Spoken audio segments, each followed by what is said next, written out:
Do you believe in God? Whatever your answer is, if God gave you the ability to understand the emotions of those around you through telepathy, you probably would agree it's a pretty cool thing, and more than likely real.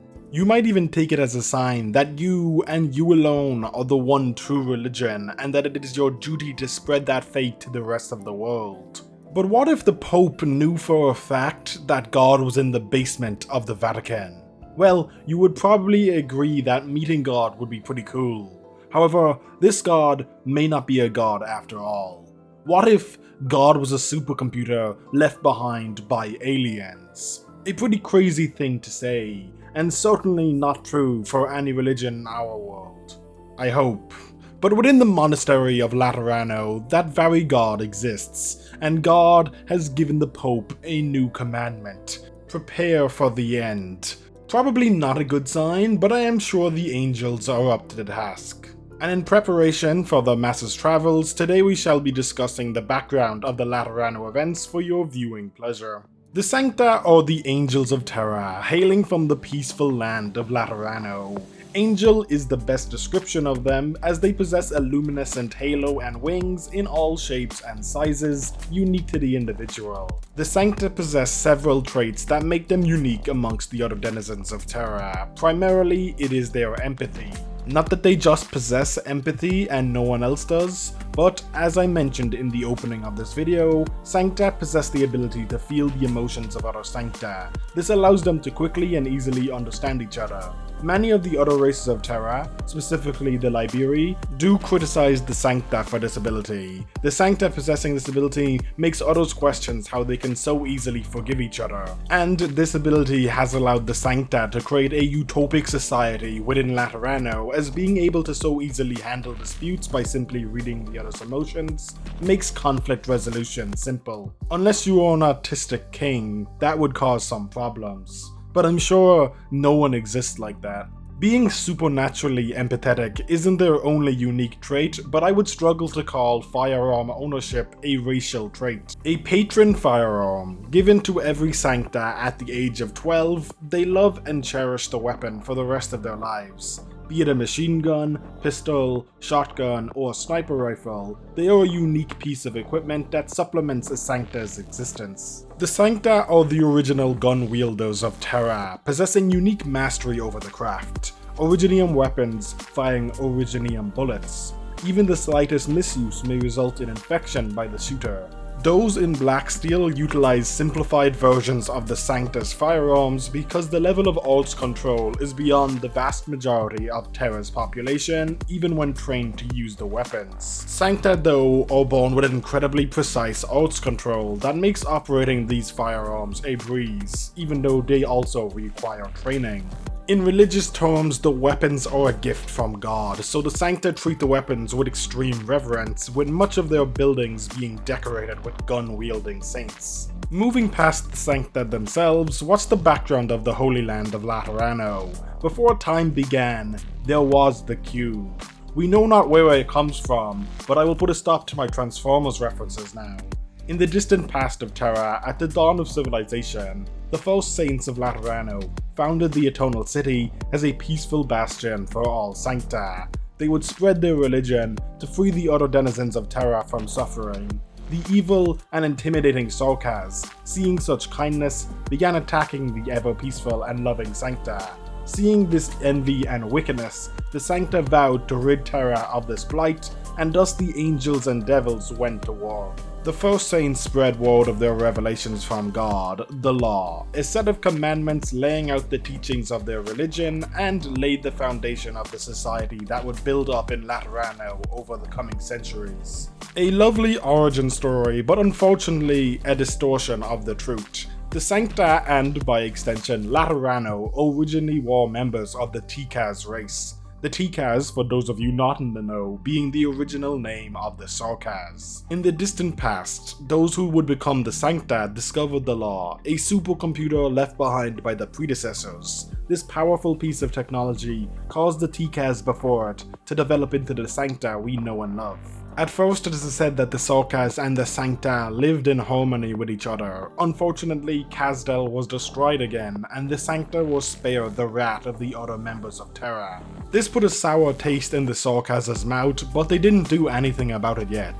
Then the Sancta started collaborating with the other members of Terra against the Sorkas, and this cemented the Sorkas' hatred of the Sancta.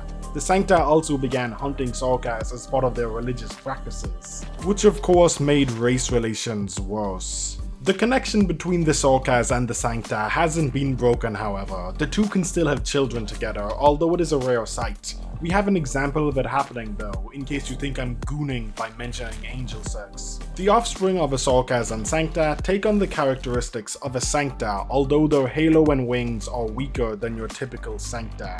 That's not the only connection that the Sancta still have to their origin point. The fallen Sancta are those poor Sancta that break the commandments of the law. While presumably there are more ways to do it, the main way we know it happens is by a Sancta turning their gun upon their fellow Sancta. The wound does not have to be fatal in order to cause a Sancta to fall, but it is an irreversible process. There are a number of things that may happen to a Sancta when they fall, but all of them result in a Sancta becoming more like a Sorkas. So here's a list of traits a Sancta may or may not take on after falling. Their halo may dim or shatter, they may regrow Sorkas traits like a tail or horns, they lose the ability to use their patron firearm, and they lose their ability to feel the empathy of other Sancta. While not all may be present in a fallen Sancta, there is no hiding it from their fellow Sancta. In the not too distant past, fallen Sancta were actually persecuted for being fallen, but the current Pope is, relatively speaking, progressive, and as such fallen Sancta are allowed to exist within Laterano, as long as they have someone from the non-fallen Sancta acting as a overseer. The threat of becoming a fallen Sancta is enough to prevent most internal conflicts between the group, and it would mostly be correct that you can never turn your gun on another Sancta without falling. However, the law can be a fickle thing, and there is at least one particular case when a Sancta did not fall after shooting another Sancta, but we'll talk about that a little later. Following a bit of Sorkas genociding, the Lateran fate would begin to spread. The earliest adopters were of course the Liberii, the bird people. The Sancta were more than happy to integrate the new believers into their stock. Although they lacked the empathy that defined the Sancta, the Liberii integrated into Laterano society smoothly. These Liberii would be the foundation of much of the missionary work done to spread the Lateran religion. This would result in the spread of the teachings of Laterano to all corners of Terra. Primarily though, it would be Iberia that adopted the teachings as the state's religion. So you can thank Laterano for the Inquisitors being a thing. Although I am sure many of Laterano's priests would not like that comparison. I do wonder how the people of Terra would react to the truth of the Sancta's religion being revealed to the world. Although something like that would probably never happen. Probably.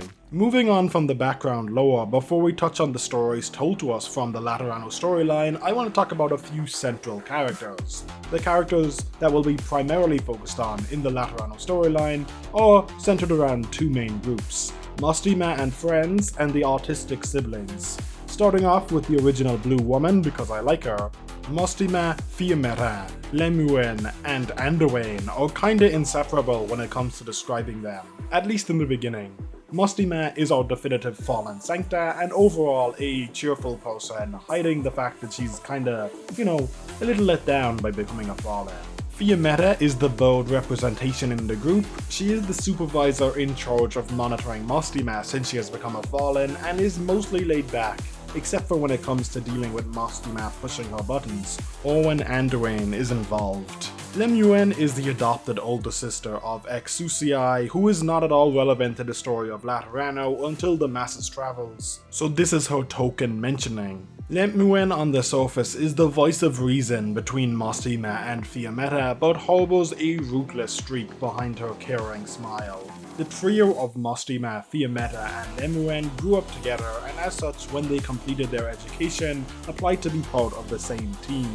This is when they would come under the command of Anduin, and together they would be an effective and capable group of Sancta. Anduin was not born in Laterano and as such saw the world outside of the utopic walls. In his youth, Laterano abandoned his home in its time of crisis because they were not Sancta, and from that moment on, Anduin became determined to reform Laterano to save those it once abandoned. This would lead Team Anduin to Kazdil in 1091 to deal with Sorka's bandits. Fiammetta would be separated from the group prior to a vital discovery. During the expedition, Anduin would stumble upon the Black Lock and White Key.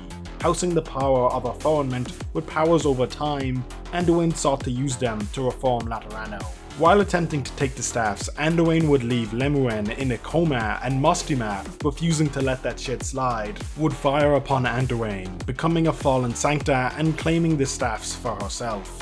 Anduin would flee Laterano in the aftermath, leaving Mostima to meet up with Fiammetta, carrying the injured Lemuel. This moment would be the primary backdrop of these four prior to Guide Ahead.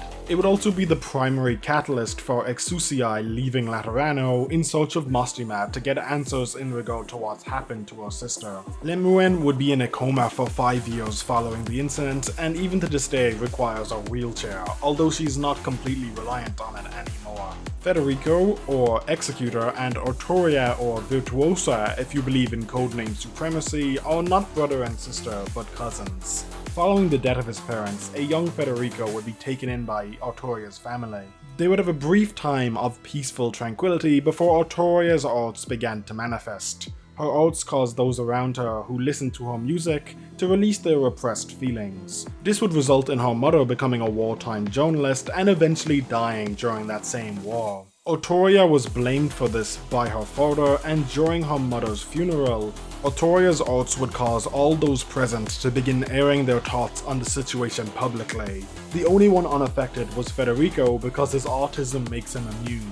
This would result in Artoria being sent to Latania for musical studies, where she would gain the attention of Witch King loyalists. She desired to use her music to free those of the burden of suppressing their emotions. Although it would result in people taking extreme actions following this, and Artoria would end up being blamed for it despite not having the ability to actually control people. This would eventually end with her being condemned by Laterano, and Federico, now an executor for Laterano's notorial hall, would take up the task of capturing her. The story of their reunion and eventual conclusion to their conflict, in quotation marks because Artoria literally did nothing wrong, would be told in Zwillingstorm, which will be the only reason I mention it later. Speaking of, there are two, arguably three events that make up the Laterano storyline leading up to the Mass's travel. Guide Ahead and Hortus De Escapismo are the obvious main two, with Zwillingstorm im Herbst, aside from being something I've been told not to say cause I butcher it every time, being more of a Latania thing. But because the Germans aren't really relevant, I'll only touch on it a little bit, just mentioning the parts that apply to the two angels. Guide Ahead is peak because it contains the greatest line in Arknights history. Also, someone drew hentai for me because of it, so I peaked as a YouTuber because of this event. Is that relevant to understanding Guide Ahead? Yes, you will take in the Bionic lore as well as the Arknights lore. So, following the whole Londinium crisis, the law had gone a little haywire. A certain god had woken up, and the law didn't take it well. The Pope, after speaking with Amia through the law, decided that something had to be done. Peace on Terra had to be achieved, and so in 1099, 2 years after the conclusion of the war in Victoria, the Summit of Nations was held in Laterano. So, if you want to thank my glorious King Teresus for another thing, you can thank him for starting worldwide peace talks. Just don't ask him what he did to make that happen. Representatives from all over Terra have come to at least hear out the Pope. Unfortunately, things in Laterano are about to be less than peaceful. Ezel, soon to be Rhodes Island operator Enforcer, has been sent to retrieve the patron firearm of a recently deceased Sancta. Upon completing his mission, he runs into a young Sancta, Cecilia, who faints in the street. Enforcer brings her to the hospital for treatment and discovers that she may be a little bit more special than he originally thought. Her halo and wings, for a moment, seem to resemble a fallen Sancta. Worried for the young girl's safety, Enforcer promises to help her in any way he can, so promises to find her parents, although he is unaware that the woman whose gun he retrieved is this child's mother, and her father is not in the picture. For a good reason, I swear. He's a Sorkaz, so he would literally be shot if he tried to go into Laterano. Cecilia is the daughter of the union between Sancta and Sorkaz, and other forces in Laterano have taken notice of her. Lemuel is still recovering in the hospital during this event. At the beginning of the event, Anduin appeared before her, giving her some new flowers, but otherwise leaving after the not-so-cheerful reunion. Fiammetta and Mostima are also in Laterano, paying a visit to Lemuel. The doctors, aware of them being high-ranked within Laterano, shows the pair the report on Cecilia's physicals. After seeing it, Mostima calls up the Pope. You know something's serious when you have to literally consult God's representative on Earth because something happened. Fiammetta doesn't hesitate and rushes to secure Cecilia. Unfortunately, the Pathfinders, a group founded by Anduin in his attempt to find a religious path better than Laterano, had taken an interest in Cecilia as well.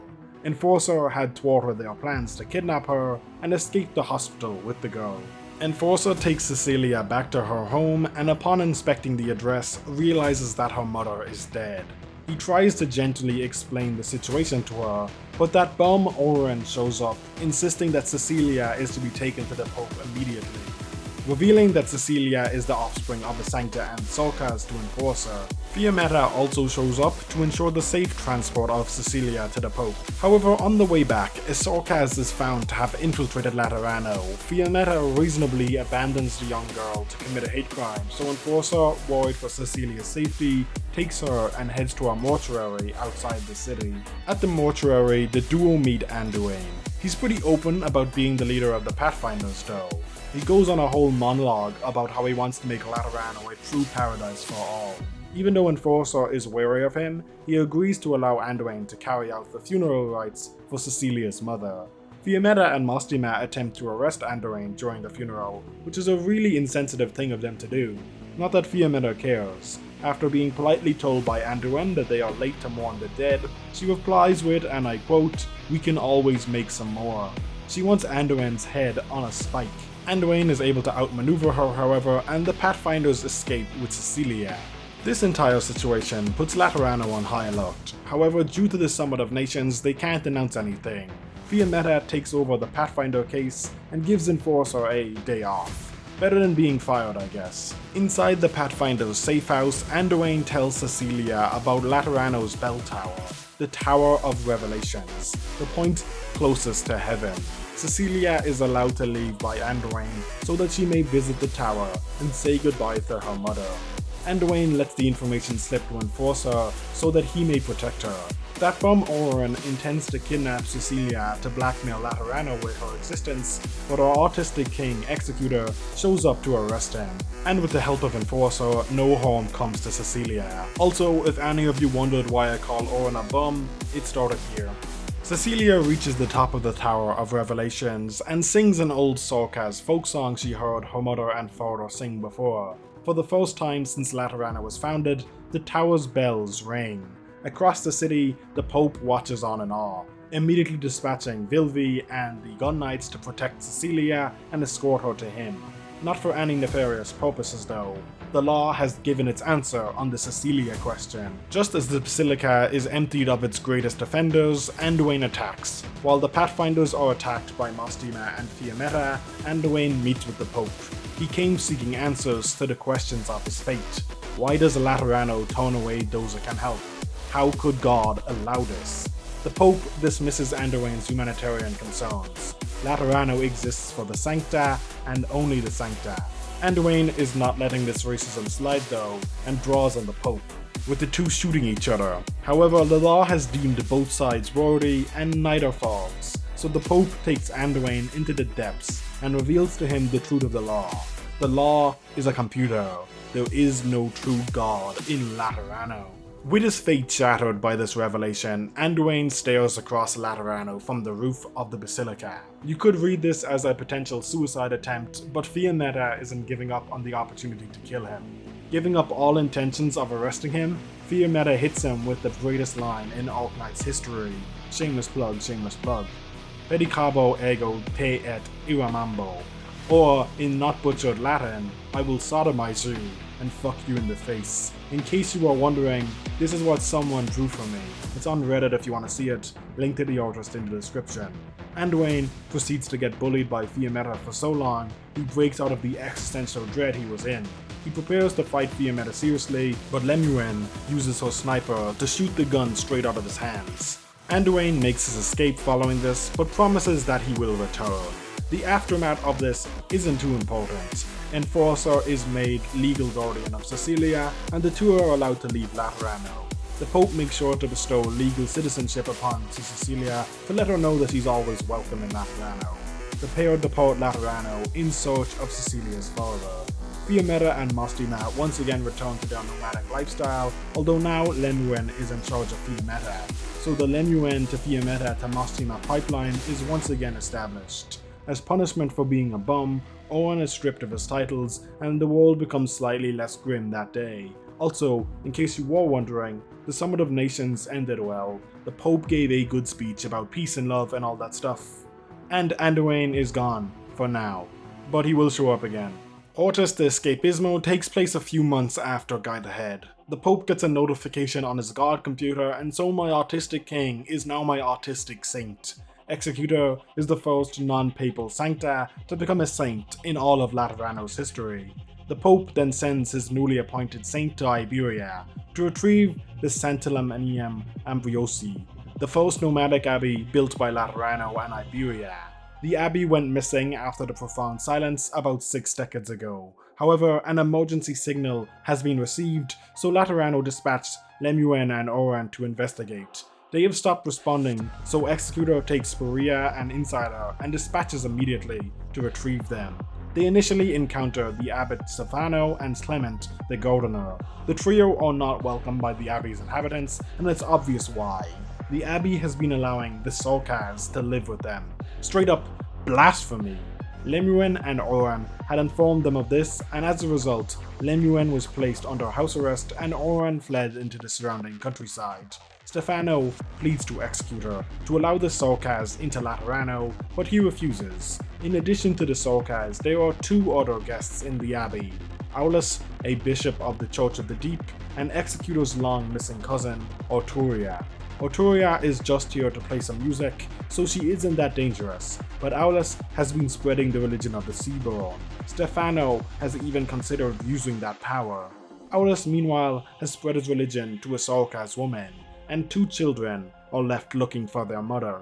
The news that the Sancta might have to abandon their Sorcas friends hits the community hard. Fortuna, a young Sancta woman, discusses the possibility of having to abandon their companions with one of her friends. Delphina doesn't like that she's already talking about leaving the Sorcas behind, and things escalate quickly when Delphina accuses her of abandoning their friends for the Laterano envoys, symbolized mostly by Lemuel having fixed Fortuna's patron firearm.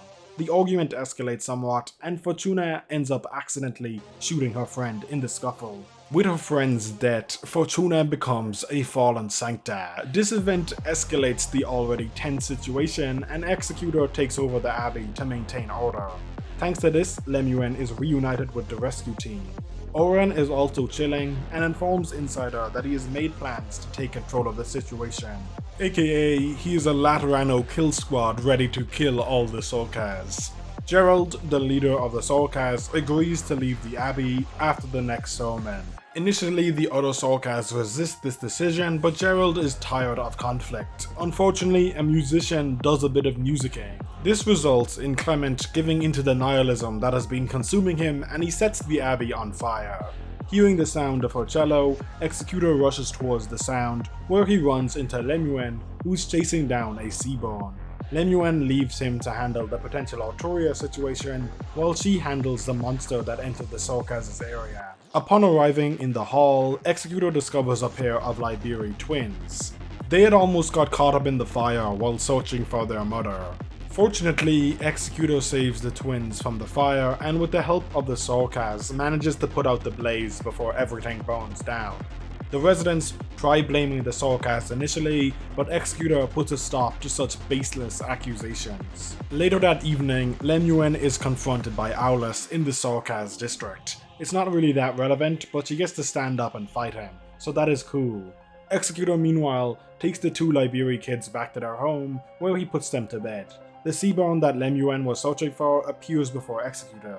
She wishes to see her children one last time, and Gerald manages to convince Executor not to shoot the monster. Oren, once again, has to be a bum though, and so informs the others that he has a bunch of Laterano soldiers prepared to secure the Abbey. Lemuel is obviously against this, but Oren doesn't care. Just then, Clement appears before them, carrying the head of Gerald, who offered his life for Laterano to spare his people. Oren is of course going to ignore this, so Lemuel prepares to put him in the ground. Executor prevents this, unfortunately, forcing them to work together to accomplish his mission. Aulus had given Stefano Seaborn communion, and Oren and Insider wait outside the church, preparing to put down any Seaborn that may be created by this. However, nothing happens. Stefano refused to infect his people. Realizing that his fate had failed him, he turns the Abbey over to Laterano. Executor, however, has to deal with Clement. He had correctly deduced that Clement was behind the fire. Clement had lost his fate and so sought to destroy the false paradise promised to him. To end the suffering of his friends, he plans to blow up the monastery. Executor manages to destroy the lighter in his hands, so instead, Clement consumes the Seaborn communion. Unfortunately, the Seaborn decide suicide is cringe, and so refuse to allow him into the Manny. Arturia managed to witness the last moments of Clement and is pretty satisfied. Executor intends to shoot Arturia for this, but an envoy from Latania appears and escorts Arturia away. Fun fact, the envoy was sent by Viviana's dad. I'm sure that will not be relevant at all later. Unable to kill or arrest Arturia, Executor is forced to watch her leave. With the conflict died down, the Abbey is towed back to Laterano. The end. The Sorkas are forced to leave, and the fallen Fortuna goes with them, although she has to contact Spuria frequently. Aulus also leaves the Abbey with the Seaborn and heads back to the sea. Stefano, still feeling remorse, leaves the Abbey to walk back to Laterano, hoping to find a true paradise along the way. Paradise awaits in the Master's Travels though, so technically this is the end of the Laterano storyline, but there is more to cover if you are a true Executor and Arturia enjoyer. If not, you can skip to the outro using the timestamps in this video, cause this is the end of the video for you. Zwillingstrom im Herbst. It's mid, and I'm not gonna go as in depth on this, cause it's primarily a Latania storyline event. So if that's a video you want to see, you can let me know about that down below, because I'm very much intending to cover all of these storylines eventually, because that will just let me know that there is an audience for that Latania video. During the events of Zwillingstrom, Arturia and Executor play pivotal roles. Arturia uses the remnants of the Witch King to potentially meet with the Witch King proper. She wished to fully understand herself, and as such aids the remnants in the hopes that eventually when they revive the Witch King, he will be able to fulfill her dream. As such, Executor travels to Latania to arrest her. Meanwhile, Ebenholz and Viviana are going through their own dedicated character arcs. Viviana returning home to meet her father only to arrive after he's already dead, and Ebenholz seeking to destroy what's left of the Witch King. Regardless, all points towards the Witch King, so eventually these paths will cross. Arturia spends her time revealing the true desires of those around her. Be it a police officer who can finally throw himself into action to save a young man, even at the cost of his own life, or a wandering knight seeing visions of her mother, Arturia is just here to lend a hand. Things would initially come to head at Latania's premier university, where the Witch King remnants almost succeed in capturing Ebenholz and getting the manifestation of the Witch King out of him. However, they would fail, and Arturia's arts would cause the leader to kill themselves. Executor also finally manages to track down Arturia at this point and arrests her, only for the twin empresses to immediately take her from him. Now in custody, Viviana gets to talk to Arturia directly. Being unable to use her arts doesn't prevent Arturia from counseling Viviana to search for the answers that she's been looking for. This little bit of motivation from Arturia would be enough for Viviana to strike down the leader of the Witch King's remnants, even though they were a very important person to Viviana personally. The remnants of the Witch King do still manage to break open a portal to what is effectively the warp, so Arturia and Executor end up in Not Hell. While in this place, Ebenholz and Viviana get their own character stuff, but we only care about the angels. Executor ends up talking to one of the missing people the aforementioned police officer was searching for and accompanies her as she accepts her debt. After she passes on, Executor realizes that he has felt emotion for the first time. Meanwhile, Arturia meets with the Witch King. She wishes for the Witch King to provide an empathy for the whole of Terra. The Witch King finds the idea interesting but refuses to help her. She is a mirror that can only reflect emotions, and so she can't create this future she dreams of. Being rejected doesn't faze her though, and she and Executor return to Terra proper. The rift in reality has been breaking down the minds of people, and Executor tells Arturia that only her arts can fix them. Utilizing her arts by channeling her own emotions, as the Witch King suggested, allows the people to be returned to normal. The twin empresses resolved the whole portal to hell thing, so all's well that ends well. Arturia is allowed to not be sent to prison though, so that's good. And she's also a saint now. Thank you, Pope. Very cool. And there you have it, the Laterano storyline, plus a little bit of Latania. Personally, I don't think Zwillingstorm really fits in at all, because the primary overriding theme of the Laterano storyline is fate. The concept of fate, losing fate, what fate means to people, it just doesn't exist in Zwillingstorm because Executor and Arturia are not very religious people, despite both being saints now. Guide Ahead introduced us to a number of characters who struggle with their fate. Cecilia doesn't understand why her parents can't be together, and then doesn't understand what happened to her mother after she died. She doesn't believe in heaven, and she's afraid that she will never get to see her mother again.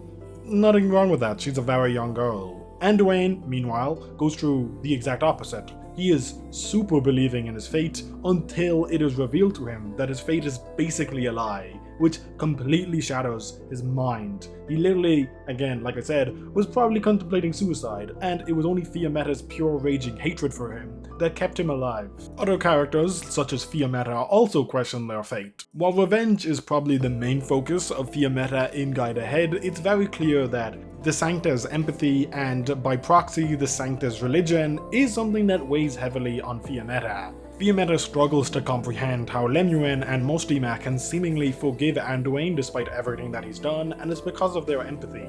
And also, Fiametta does not have a patron firearm. Like I said earlier, only the Sancta can have patron firearms. And because Fiametta doesn't have one, she no doubt feels the exact void between her and her teammates, even if they don't treat her any differently.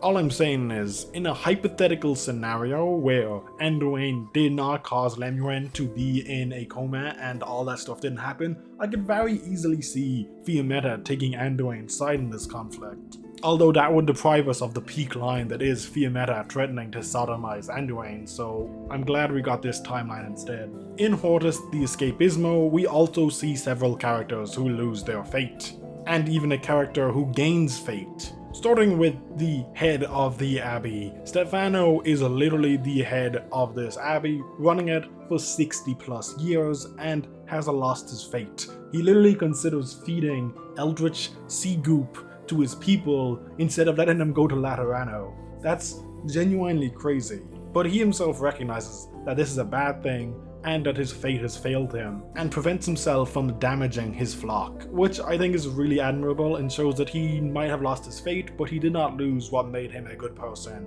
deep down. Fortuna is also someone who lost their fate by actively killing their friend. While I wouldn't say as drastic as say Stefano's, it affects her to the point where she leaves with the Sorcast rather than returning to Laterano, which, you know, I think is cool, and I enjoy Fortuna's character and kinda hope we get to see more of her in the future. Clement is the most obvious example of someone who's lost their fate as well. He literally tries to burn down the Abbey to save people because he doesn't believe paradise exists anymore. That is possibly the most loss of fate you could possibly ever have. It is, simply put, complete nihilism on his end. But I did mention a character who found their fate, and that would be Hymen, the Seaborn Mother. In hindsight, the Church of the Deep would actually be a really interesting enemy for the Laterano storyline, simply because it's a separate religion trying to force their way in. Potentially in a future Laterano based event, we would get to see more of a conflict between the two because it's actually rather interesting, and the Church of the Deep would work way better as an antagonist to the Laterano fate rather than being a Abyssal Hunter victim. Won't spoil the masses travels, but I could definitely see it happening considering where that event leaves off. And with that said, the masses travel video won't write itself, and I gotta make sure this gets out at some point. Shout out to the wonderful members of the factory. You are the ancient supercomputer telling me exactly what I need to do to spread the religion of the Bionic Factory around the world. Y'all, be good people, and I will talk to you in the next one.